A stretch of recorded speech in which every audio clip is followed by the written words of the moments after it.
दोस्तों नमस्कार। आप सभी का स्वागत है हॉन्टेड सॉल्यूशन यूट्यूब चैनल पर। इस चैनल पर मैं कृणाल आपके सामने एक ऐसा अनुभव साझा करने जा रहा हूं जो आपको बहुत कुछ सिखा के जाएगा। आज मैं आपको जिस व्यक्ति का अनुभव सुनाने जा रहा हूं उनका नाम है डोमाजी सहारे। डोमाजी नागपुर शहर के पहाड़ी इलाके में रहते हैं और परमात्मा एक मार्ग के सेवक हैं। उनका यह अनुभव बहुत ही प्रेरणादायक और गहरा है। इसे ध्यान से और समय निकालकर पूरा सुने, क्योंकि इस अनुभव से आज की नई पीढ़ी के लिए बहुत कुछ सीखने लायक है। डोमाजी का जन्म 1976 में हुआ था। उस समय उनके परिवार की स्थिति बेहद दयनीय थी। उस वक्त उनके परिवार में एक बड़ा संकट था। उनकी मां की मानसिक स्थिति ठीक नहीं थी। डोमाजी के अनुसार जब वे 7 साल के थे, यानी 1983 के आसपास, उनकी मां की हालत इतनी खराब हो चुकी थी कि वे पूरी तरह से मानसिक रूप से अस्थिर हो गई थीं। उनकी मां का व्यवहार इतना असामान्य था कि वे अपने शरीर पर कपड़े तक नहीं रखती थीं। वे पागलपन की हद तक व्यवहार करती थीं, जैसे कि बिना किसी कारण के इधर उधर भटकना। यह स्थिति परिवार के लिए बेहद कष्टदायक थी। डोमाजी के पिता ने उनकी मां को ठीक करने के लिए हर संभव कोशिश की। वे उन्हें कई जगह ले गए, तांत्रिकों, ओझाओं और धार्मिक स्थानों पर, यह सोचकर कि शायद उनकी मां को भूत प्रेत की बाधा है। लेकिन कोई फायदा नहीं हुआ। आखिरकार डोमाजी के पिता ने उनकी मां को नागपुर के मेंटल हॉस्पिटल में भर्ती करवाया। वहां डॉक्टरों ने उनकी मां को 10 या 12 इलेक्ट्रिक शॉक दिए, जो उस समय मानसिक रोगों के इलाज के लिए सामान्य प्रक्रिया थी। लेकिन इससे भी कोई खास सुधार नहीं हुआ। उनकी मां को लगातार नींद की गोलियां दी जाती थीं ताकि वे शांत रह सके। लेकिन यह शांति केवल दवाओं तक सीमित थी। परिवार की हालत दिन ब दिन बिगड़ती जा रही थी। डोमाजी के परिवार को आर्थिक और मानसिक रूप से बहुत नुकसान हुआ। उनके पिता को बार बार अपनी पत्नी को कहीं ना कहीं ले जाना पड़ता था, जिससे समय और पैसा दोनों बर्बाद हो रहे थे। डोमाजी बताते हैं कि उनके परिवार की स्थिति इतनी खराब हो गई थी कि कई बार उनके पास खाने के लिए भी अन्न नहीं होता था। गरीबी और दुख ने उनके परिवार को पूरी तरह से तोड़ दिया था। डोमाजी का परिवार केवल उनकी मां की बीमारी से ही नहीं जूझ रहा था। उनके घर में एक और बड़ा संकट था, शराब की लत। डोमाजी के पिता को शराब पीने की गहरी लत थी। डोमाजी स्वयं भी इस लत से अछूते नहीं रहे। डोमाजी ने स्वीकार किया कि वे 1 घंटे में 8 देसी दारू की बोतलें पी जाते थे। शराब की यह लत उनके परिवार की बर्बादी का एक बड़ा कारण थी। डोमाजी और उनके पिता की शराब की आदत ने परिवार को आर्थिक और सामाजिक रूप से और भी कमजोर कर दिया। घर का माहौल तनावपूर्ण था और इस लत ने उनके जीवन को और जटिल बना दिया था। डोमाजी के मौसाजी, जिनका नाम कंठी रामजी बावनकर था, परमात्मा एक मार्ग के सेवक थे। वे मोहखेड़ी गांव में रहते थे, जो परमात्मा एक आश्रम मौदा से लगभग 5.5 किलोमीटर दूर था। कंठी रामजी अक्सर डोमाजी के परिवार को सलाह देते थे कि वे परमात्मा एक मार्ग को अपनाएं, क्योंकि यह मार्ग उनके दुखों को दूर कर सकता है। लेकिन डोमाजी के पिता इस सलाह को अनसुना कर देते थे। इसका कारण था उनकी शराब की लत। परमात्मा एक मार्ग में शराब का सेवन पूरी तरह से वर्जित था, और डोमाजी के पिता अपनी इस आदत को छोड़ने के लिए तैयार नहीं थे। डोमाजी भी इस मार्ग को अपनाने में रुचि नहीं दिखाते थे, क्योंकि उन्हें भी शराब बहुत प्यारी थी। कंठी रामजी बावनकर डोमाजी के लिए एक सलाहकार की तरह थे। जब डोमाजी छोटे थे, वे अक्सर अपने मौसाजी के घर मोहखेड़ी जाते थे। वहां कंठी रामजी उन्हें परमात्मा एक मार्ग और बाबा हनुमान जी के बारे में बताते थे। उन्होंने डोमाजी को एक महत्वपूर्ण बात बताई थी। जब भी तुम पर कोई संकट आए, तो बस बाबा हनुमान जी का नाम लो, तुम्हारा दुख तुरंत दूर हो जाएगा। ये बात डोमाजी के मन में गहरे तक बसी थी। हालांकि उस समय उन्होंने इसे गंभीरता से नहीं लिया था। लेकिन यह सलाह उनके जीवन में एक महत्वपूर्ण मोड़ लाने वाली थी। लगभग 1992 या 1993 की बात है, जब डोमाजी 16-17 साल के थे। यह गर्मियों का समय था और नागपुर के पहाड़ी इलाके में उनके घर के बाहर वे रात को खटिया पर सो रहे थे। रात के करीब 11:30 से 12 बजे के बीच का समय था। डोमाजी पूरी तरह जाग रहे थे और उन्हें नींद नहीं आ रही थी। तभी पड़ोस के घर से एक महिला बाहर निकली। वह पूरी तरह नग्न थी, उसके शरीर पर एक भी कपड़ा नहीं था। डोमाजी की उम्र कम थी और उस उम्र में उनकी सोच भी अपरिपक्व थी। उस महिला को देखकर उनके मन में गलत विचार आए। वे उस महिला के प्रति आकर्षित होने लगे और उनके मन में अनुचित विचार जागने लगे। जैसे जैसे वह महिला डोमाजी की खटिया के पास आई, डोमाजी ने उसे करीब से देखा। लेकिन जैसे ही उन्होंने उसका चेहरा और शरीर देखा, उनके रोंगटे खड़े हो गए। वह कोई साधारण महिला नहीं थी। उसका चेहरा और शरीर काला था और वह इंसान नहीं बल्कि एक भूत थी। डोमाजी डर के मारे थरथर कांपने लगे। वह भूतनुमा आकृति उनके ऊपर आकर बैठ गई। डोमाजी डर से चीखने लगे, मां मुझे बचाओ, पिताजी मुझे बचाओ। लेकिन उनकी चीखें सुनकर कोई नहीं आया। डोमाजी जोर जोर से चिल्ला रहे थे, लेकिन उन्हें समझ नहीं आ रहा था कि उनकी आवाज किसी तक पहुंच भी रही है या नहीं। जब कोई उनकी मदद के लिए नहीं आया तो डोमाजी ने विभिन्न देवी देवताओं के नाम लेना शुरू किया। एक के बाद एक उन्होंने कई देवताओं का नाम लिया, लेकिन कोई भी उनकी मदद के लिए नहीं आया। तभी उन्हें अपने मौसाजी कंठीराम जी की सलाह याद आई, संकट में बाबा हनुमान जी का नाम लो। डोमाजी ने तुरंत बाबा हनुमान जी का नाम लिया और कहा, बाबा हनुमान जी मुझे बचाओ। जैसे ही उन्होंने यह नाम लिया, एक चमत्कार हुआ। परमात्मा एक मार्ग में जो चार तत्व की तस्वीर दी जाती है, उसमें हवन कुंड के बाजू में बाबा हनुमान जी की एक छाया दिखाई देती है। डोमाजी ने देखा कि ऐसी ही एक छाया उनके पीछे से गरजती हुई आई। उस छाया ने उस भूतनुमा आकृति को गदा से मारकर नीचे गिरा दिया। वह आकृति पास की नाली में जा गिरी। यह सब डोमाजी ने अपनी आंखों से देखा। वे न तो सो रहे थे, न ही यह कोई स्वप्न था। इस घटना ने डोमाजी के मन में गहरा प्रभाव डाला। उस समय वे परमात्मा एक मार्ग में शामिल नहीं थे और न ही उन्होंने कभी इस मार्ग को अपनाने का विचार किया था। लेकिन कंठी रामाजी की सलाह और बाबा हनुमान जी के इस चमत्कार ने उनके मन में इस मार्ग के प्रति विश्वास जगा दिया। डोमाजी ने उसी समय मन में ठान लिया कि जब उनकी शादी होगी तब वे परमात्मा एक मार्ग को अपनाएंगे। मई 1997 में डोमाजी की शादी हो गई। शादी के बाद शुरुआती एक महीना उनके लिए खुशी का समय था, लेकिन जल्द ही उनके जीवन में नए संकट शुरू हो गए। डोमाजी को अचानक मानसिक अशांति होने लगी। बिना किसी कारण के वे अपनी पत्नी को मारने लगे। उनके मन में आत्महत्या के विचार आने लगे। कई बार उन्होंने आत्महत्या की कोशिश भी की। एक बार उन्होंने अपने ऊपर मिट्टी का तेल डाल लिया और आग लगाने की कोशिश की। उनकी पत्नी ने माचिस की डिब्बी छीन ली और भाग गई, जिसके कारण डोमाजी उस समय आग नहीं लगा सके। थोड़ी देर के लिए उनका मन शांत हुआ और उन्होंने सोचना शुरू किया कि आखिर उनके साथ ऐसा क्यों हो रहा है। बचपन से लेकर अब तक उनके मन में कभी आत्महत्या का विचार नहीं आया था, लेकिन शादी के बाद यह क्या हो गया। डोमाजी ने इस स्थिति पर विचार किया और उन्हें अपनी मां की बीमारी, परिवार की बर्बादी और वह भयावह रात याद आई जब बाबा हनुमान जी ने उनकी रक्षा की थी।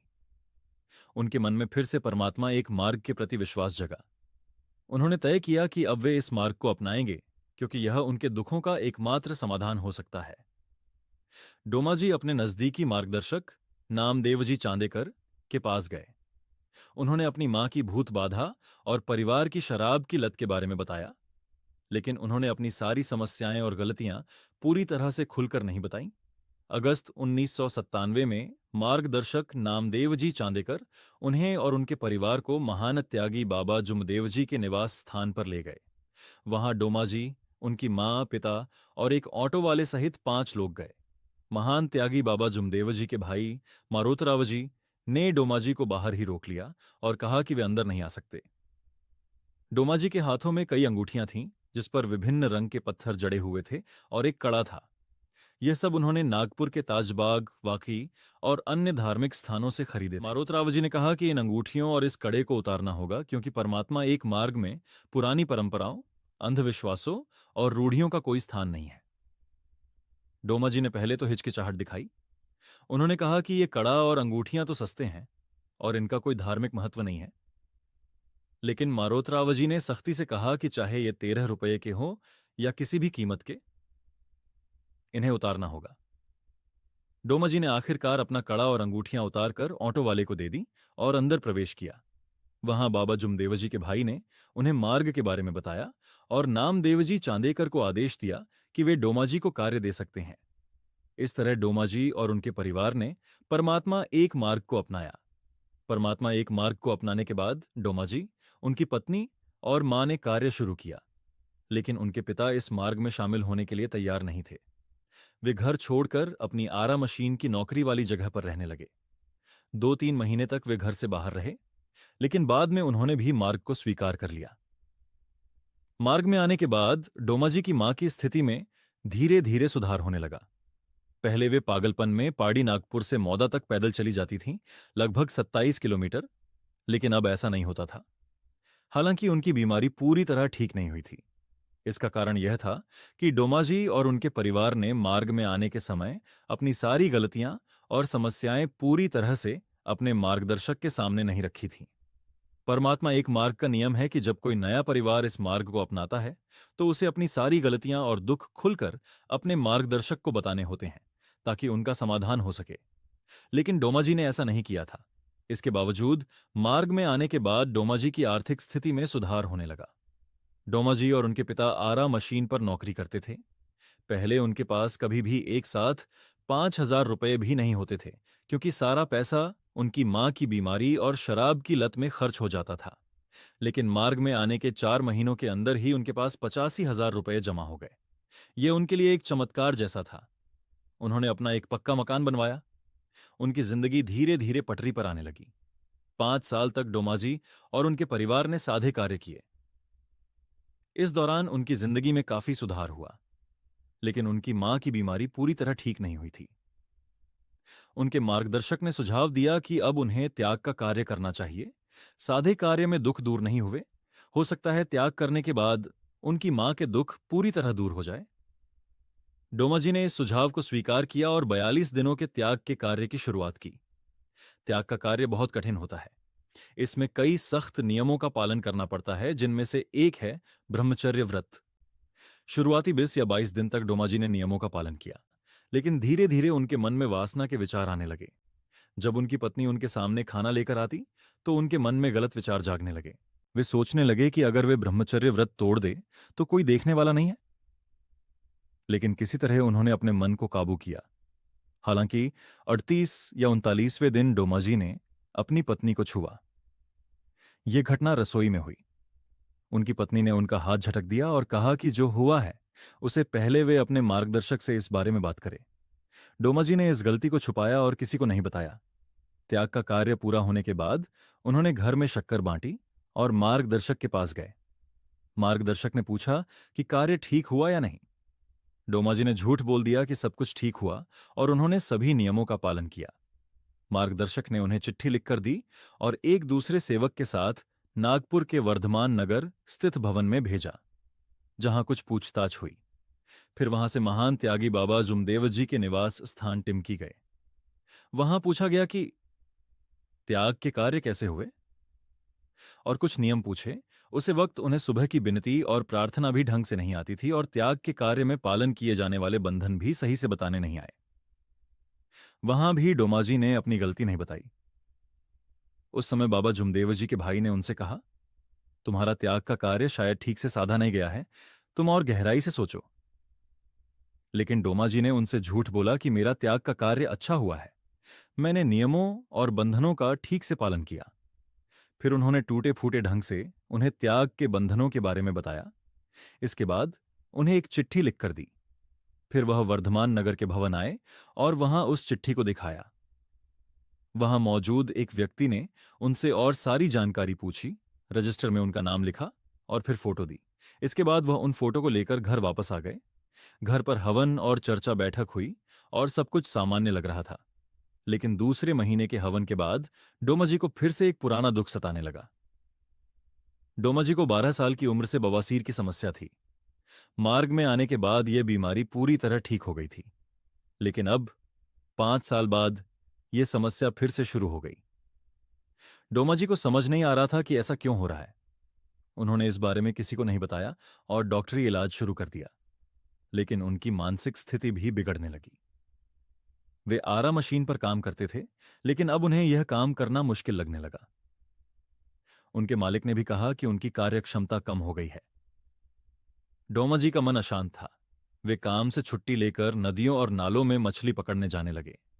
जब डोमाजी नदी नाले से मछली पकड़कर घर लौटते थे तो उनके पीछे पीछे 2-3 भूत उनके घर तक आ जाते थे।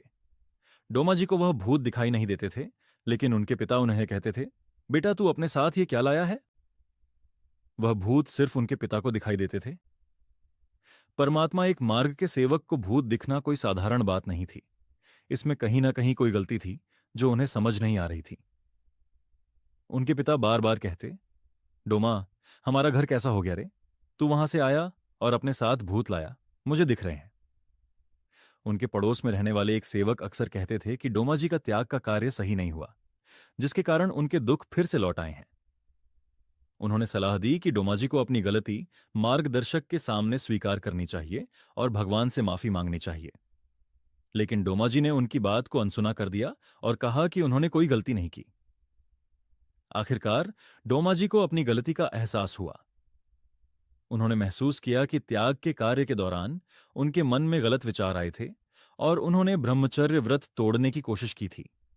उन्होंने यह कहा था कि उस वक्त सिर्फ छेड़खानी हुई थी, न कि कोई संबंध, लेकिन यह करना भी ब्रह्मचर्य नियम का उल्लंघन होता है। यह उनकी सबसे बड़ी गलती थी। वे अपनी पत्नी के साथ मार्गदर्शक के पास गए और अपनी गलती स्वीकार की। मार्गदर्शक ने उनसे पूछा कि इस गलती का नुकसान किसका हुआ। डोमाजी ने कहा कि उनकी पूरी गृहस्थी पीछे चली गई। मार्गदर्शक ने उन्हें प्रेम पूर्वक समझाया और कहा कि वे भगवान से माफी मांगे और वचन दे कि ऐसी गलती दोबारा नहीं करेंगे। मार्गदर्शक ने डोमाजी को 11 दिन का एक और त्याग का कार्य दिया। इस बार डोमाजी ने पूरे मन से कार्य किया और सभी नियमों का पालन किया। कार्य पूरा होने के बाद उनकी स्थिति में सुधार होने लगा। उनके दुख धीरे धीरे कम होने लगे। सन 2008 में डोमाजी के पिता को कैंसर हुआ। फिर परिवार ने उन्हें नागपुर के मेडिकल हॉस्पिटल में भर्ती कराया। वहां उनसे बार बार पूछा गया कि क्या उन्होंने कोई ऐसी गलती की थी जिसके कारण यह दुख उनके जीवन में आया। कई बार सवाल करने पर भी उन्होंने अपनी कोई गलती स्वीकार नहीं की और हमेशा यही कहा कि उनके हाथ से कोई गलती नहीं हुई है। बाद में डोमाजी ने अपने मार्गदर्शक से संपर्क किया। मार्गदर्शक ने उन्हें सलाह दी कि वे अपना कार्य जारी रखें और भगवान से प्रार्थना करें कि अगर उनके पिता पर यह दुख आया है तो भगवान इसे दूर करे, अन्यथा उन्हें अपने चरणों में विलीन कर ले। मार्गदर्शक के निर्देशानुसार परिवार ने 11 दिनों का कार्य शुरू किया और जो कुछ भी मार्गदर्शक ने बताया उसे भगवान के सामने रखना शुरू किया। फिर कार्य के 8वें या 9वें दिन उनके पिता का देहांत हो गया। उनकी मृत्यु के बाद डोमाजी के बेटे अक्षय और बेटी पल्लवी को उनके दादाजी दिखाई देने लगे। अक्षय, जो उस समय 10 साल का था, अपनी मां से कहता कि दादाजी उसके साथ खटिया पर सोते हैं। पल्लवी कहती थी कि दादाजी उसे भी दिखाई देते हैं। पल्लवी, जो अक्षय से महज 2 साल छोटी थी, एक दिन डोमाजी की पत्नी को उनके ससुर दिखाई दिए। वे डरे हुए थे और घर के सीढ़ियों के नीचे छिपे हुए थे। उन्होंने बताया कि उनकी मृत्यु के बाद उन्हें मुक्ति नहीं मिली है और वे भटक रहे हैं। बाहर जाने पर कुत्ते उनके पीछे भौंकते हैं, जिससे वे डरकर सीढ़ियों के नीचे छिप गए हैं। 2 या ढाई महीने बाद डोमाजी को भी अपने पिता दिखाई देने लगे। घर में पिताजी को देखकर डोमाजी का दिल डर से कांप उठा। पहले तो वह स्तब्ध रह गए, लेकिन फिर उन्होंने हिम्मत जुटाई और अपने पिता से पूछा, पिताजी, आप यहां कैसे? आपका तो देहांत हो चुका है। पहले आप घर के बाकी लोगों को दिखते थे, अब मुझे क्यों दिख रहे हैं? इसका क्या कारण है? मैंने तो मार्गदर्शक के कहे अनुसार सब किया। समाज के लोगों ने जो बताया वह भी किया। तीसरे दिन की रस्म की, 14वीं की, फिर भी आप क्यों दिख रहे हैं? उनके पिता की आकृति ने कहा कि उन्होंने बाबा का कार्य नहीं किया था। डोमाजी हैरान रह गए। उन्हें याद आया कि जब उनके पिता को कैंसर का पता चला था, तब उन्होंने उनसे पूछा था कि क्या कोई गलती हुई है जिसके कारण यह दुख आया। उस समय पिता ने कहा था, मेरे हाथों कोई चूक नहीं हुई। लेकिन अब, मृत्यु के बाद, वे सच बोल रहे थे। फिर भी उन्होंने यह नहीं बताया कि वह कौन सा कार्य था। क्या वह त्याग का कार्य था या कोई साधारण कार्य?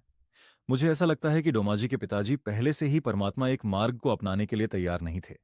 शायद इसीलिए वे कुछ दिनों तक घर से बाहर रहे। हो सकता है मजबूरी में उन्होंने मार्ग स्वीकार किया हो ताकि वे घर में रह सके। अगले दिन डोमाजी सीधा अपने मार्गदर्शक के पास गए। उन्होंने सारी बात विस्तार से बताई और कहा, पिताजी कह रहे हैं कि उन्होंने बाबा का कार्य नहीं किया, इसलिए उनकी आत्मा अभी भी भटक रही है, उन्हें मुक्ति नहीं मिली। मार्गदर्शक ने सलाह दी कि वे माफी का कार्य करें और भगवान से प्रार्थना करें कि उनके पिता को मुक्ति मिले। डोमाजी ने 7, 11 और 21 दिन के 3 माफी के कार्य किए। इन कार्यों के बाद उनके पिता कभी किसी को दिखाई नहीं दिए। अगले साल 2009 में डोमाजी को एक नया दुख सताने लगा। दिन के समय वे पूरी तरह ठीक रहते थे, लेकिन शाम होते ही उनके शरीर में अजीब सा एहसास होने लगता था। उन्हें लगता कि उनके शरीर में कीड़े रेंग रहे हैं। यह एहसास कभी छाती में, कभी हाथ में, तो कभी पैर में होता था, और रात भर शरीर में दर्द रहता। यह दुख इतना असहनीय था कि वे अपनी पत्नी से रोज रात को तेल की मसाज करवाते। यह दर्द उन्हें सिर्फ रात में होता था और दिन भर वे स्वस्थ रहते थे। यह सिलसिला 1 साल तक चला। डोमा जी ने कई अस्पतालों में इलाज करवाया, लेकिन कोई फायदा नहीं हुआ। आखिरकार वे एक बड़े अस्पताल में गए। वहां डॉक्टरों ने उनके खून और मूत्र की जांच की। जांच के परिणाम देखकर 6 से 7 डॉक्टरों ने मिलकर निष्कर्ष निकाला कि डोमा जी को कैंसर हो सकता है। यह सुनकर डोमा जी का चेहरा लटक गया। उन्हें लगा कि अब उनकी मृत्यु निश्चित है। वे पूरी तरह निराश हो गए।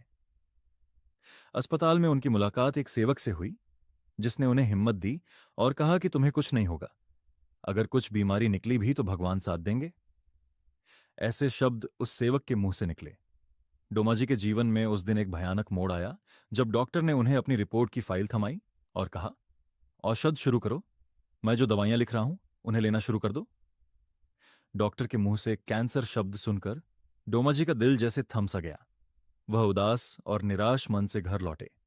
उनका चेहरा इतना उतरा हुआ था कि उनकी पत्नी मीना को तुरंत कुछ गड़बड़ होने का अंदेशा हुआ। उसने पूछा, क्या बात है? तुम इतने परेशान क्यों हो?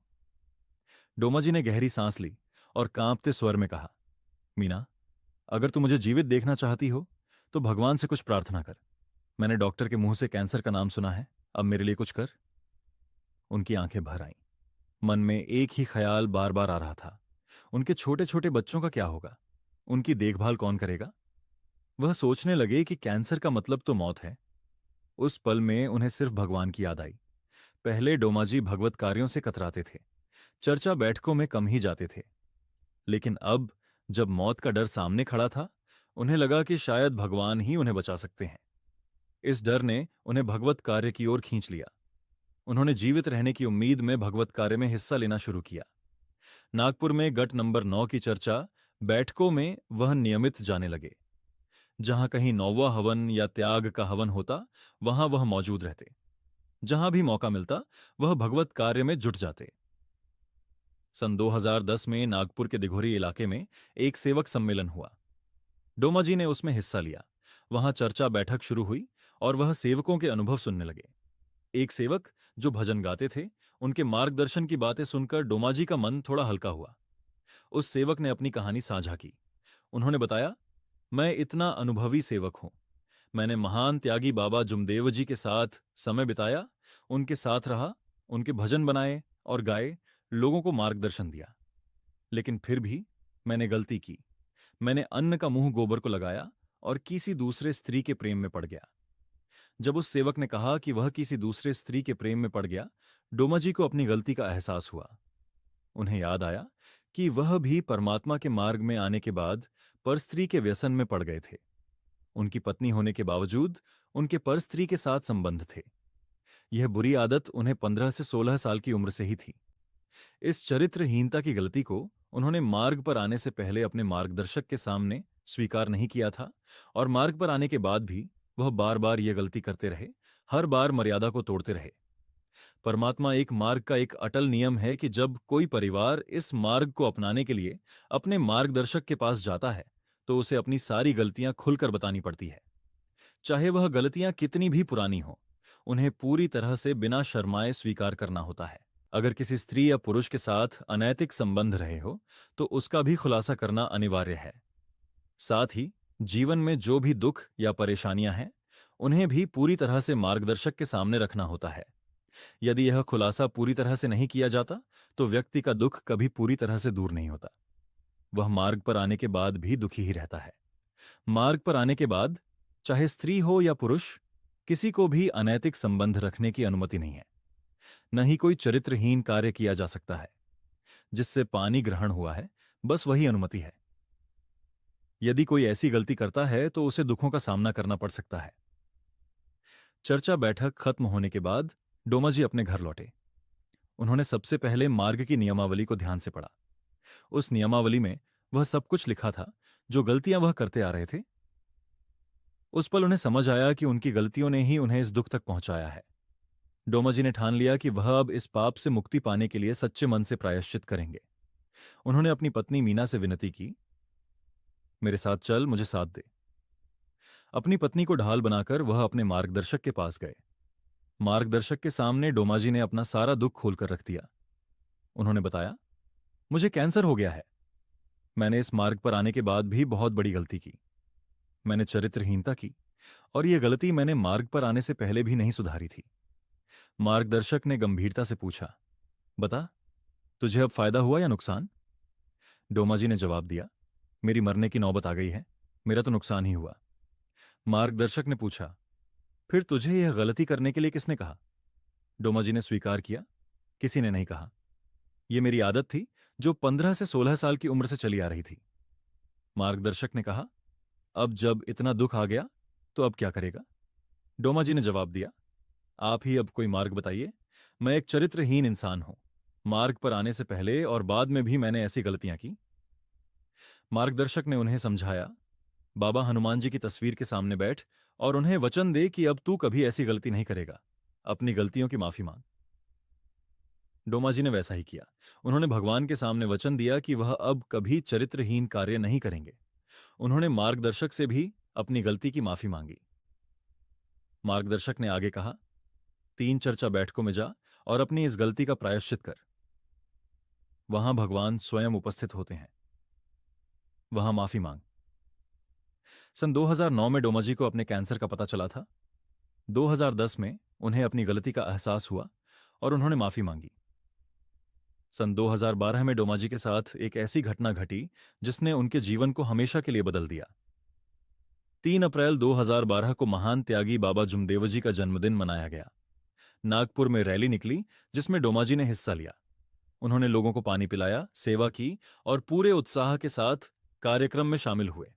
उनकी बुआ और मामा जी भी इस कार्यक्रम के लिए उनके घर आए थे और रात उनके घर रुके। अगले दिन 4 अप्रैल 2012 को सुबह 10:30 बजे डोमाजी अपने परिवार और मेहमानों के साथ घर में बैठे बातें कर रहे थे। बात करते करते अचानक उनके सीने से एक काले रंग का गोला निकला। वह गोला इतना बड़ा था कि उसे मुट्ठी में पकड़ा जा सकता था। वह उनके सीने से निकला और हवा में तैरते हुए दरवाजे से बाहर चला गया। डोमाजी ने यह सब अपनी आंखों से देखा, लेकिन उनके साथ बैठे लोगों को यह कुछ भी दिखाई नहीं दिया। यह घटना इतनी असामान्य थी कि शायद सुनने वालों को इस पर यकीन न हो, लेकिन डोमाजी के लिए यह सच था। उन्होंने अपनी आंखों से उस काले रंग के गोले को अपने सीने से निकलते और दरवाजे से बाहर जाते देखा था। उस दिन शाम को डोमाजी ने महसूस किया कि जो दर्द और तकलीफ उन्हें रोज सताती थी, वह आज बिल्कुल नहीं थी। उनके शरीर में वह जकड़न, वह दुख, सब गायब हो चुका था। उन्हें आश्चर्य हुआ, क्या यह वही कैंसर था जो डॉक्टर ने बताया था? क्या यही वह कैंसर का काला गोला था जो उनके सीने से निकलकर बाहर चला गया? इस घटना के बाद डोमाजी का कैंसर पूरी तरह ठीक हो गया। वह पूर्ण रूप से स्वस्थ हो गए। उन्हें यकीन हो चला था कि उनके सच्चे प्रायश्चित और भगवत कार्य में समर्पण ने उन्हें नया जीवन दिया। जब मेरी डोमाजी से बात हुई थी तो ये अनुभव बताते वक्त उन्होंने उनका नाम लेने की अनुमति मुझे दी है, और उन्होंने मुझसे कहा कि मुझे इस चरित्रहीनता की बात सभी सेवकों को बतानी चाहिए ताकि वे भी इस गलती के प्रति जागरूक हो सके। आज की नई पीढ़ी इस गलती को बहुत अधिक कर रही है। डोमाजी उन्हें बताना है कि वे ऐसी गलती ना करें। मैंने तो आपको डोमाजी की बात बता दी, लेकिन यह काम सिर्फ मेरा नहीं है। यह आपका भी दायित्व है कि आप सेवक लोग इस बात को अन्य सेवकों तक पहुंचाएं और इस वीडियो को जितना हो सके उतना शेयर करें। आज की नई पीढ़ी को इस जागरूकता की बहुत जरूरत है। इस वीडियो को आप अपने बच्चों को जरूर दिखाएं ताकि उनसे ऐसी गलती ना हो। और अगर अनजाने में ऐसी गलती हो गई हो और वे अपने जीवन में आगे नहीं बढ़ पा रहे हों या कहीं अटक गए हों, तो इस गलती का खुलासा बिना शर्माए अपने मार्गदर्शक के सामने करके भगवान से माफी मांगे। बात पक्की है कि ऐसी गलती को अपने मार्गदर्शक के सामने उजागर करना ही पड़ता है। चाहे कितनी भी माफी भगवान से मांगी जाए, बिना मार्गदर्शक के सामने सच्चाई लाए इस गलती का प्रायश्चित संभव नहीं है। परमेश्वर दयालु है, लेकिन इस मार्ग में सच्चाई और नियमों का पालन सर्वोपरि है। आपको यह अनुभव कैसा लगा? आप कमेंट करके हमें बताएं। कई सेवक हमारे बताए अनुभव को सुनते हैं, परंतु वीडियो पर अपनी प्रतिक्रिया व्यक्त नहीं करते। हम आपके बहुमूल्य सुझावों और प्रतिक्रियाओं की प्रतीक्षा करते हैं। अगर ऐसे ही कुछ अनुभव आपके पास है या फिर आपके आसपास किसी और के ऐसे अनुभव है, तो कृपया वह हमें हमारे दिए गए ईमेल आईडी पर भेज सकते हैं। ताकि हम उसको अपने चैनल पर बता सकें और बाकी सेवक उनसे प्रेरणा और सीख ले सके। इस YouTube चैनल को बनाया ही इस उद्देश्य से है कि परमात्मा एक मार्ग का प्रचार और प्रसार हो सके, ताकि किसी का बिगड़ा हुआ जीवन सही राह पा सके। यदि आप परमात्मा के एक मार्ग के सेवक हैं, तो बेझिझक इस चैनल को सब्सक्राइब करें। आपका एक एक सब्सक्रिप्शन हमारे लिए मोटिवेशन का काम करता है। धन्यवाद। नमस्कार।